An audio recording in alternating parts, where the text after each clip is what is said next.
Görün ben daim arvadın əlinin ləzzəti.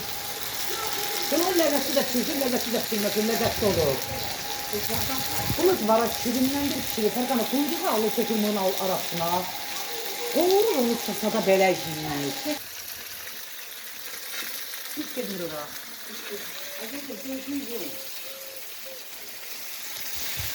Olsun, bilay olsun. Bəh, bəh, bəh.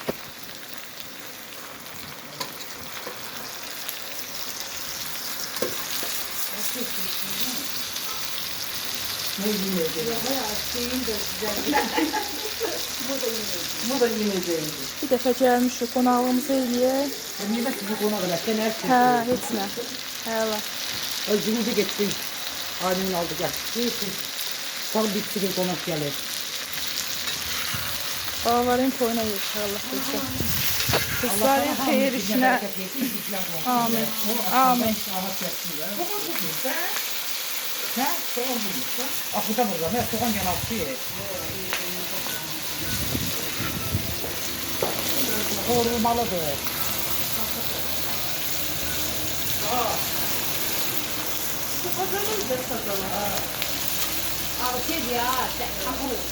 Ağır diye bu sen ağır diye. Bizim sakırı. Hə. Super iyi çıxdı.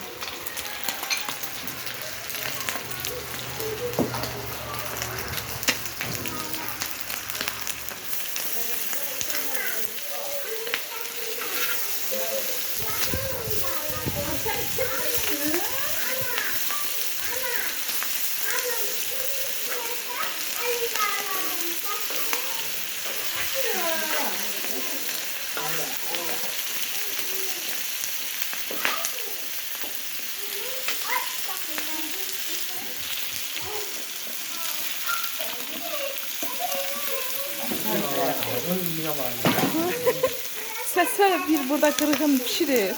Bir qırğın pişirir burada. Ne güzeldir. Seçip atacağım. Atacağım, hə, atacağım. Deyə bu yeməyi sonlandıraq. Ne de bütün uşası getir. Neysən suyu? Adam içine tutum çeksin. Sakitləşsin. Yavaş yavaş yavaş. Yaşlılar ki.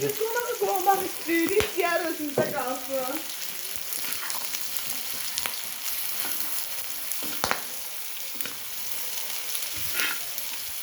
İnsanda var ne kardeşimde. Daha düz bol bol camak be. Bu güzel. Ne? Şimdi Ay Allah. Şimdi belki 5 kilo et pişir. burada turşucaq da atırlar.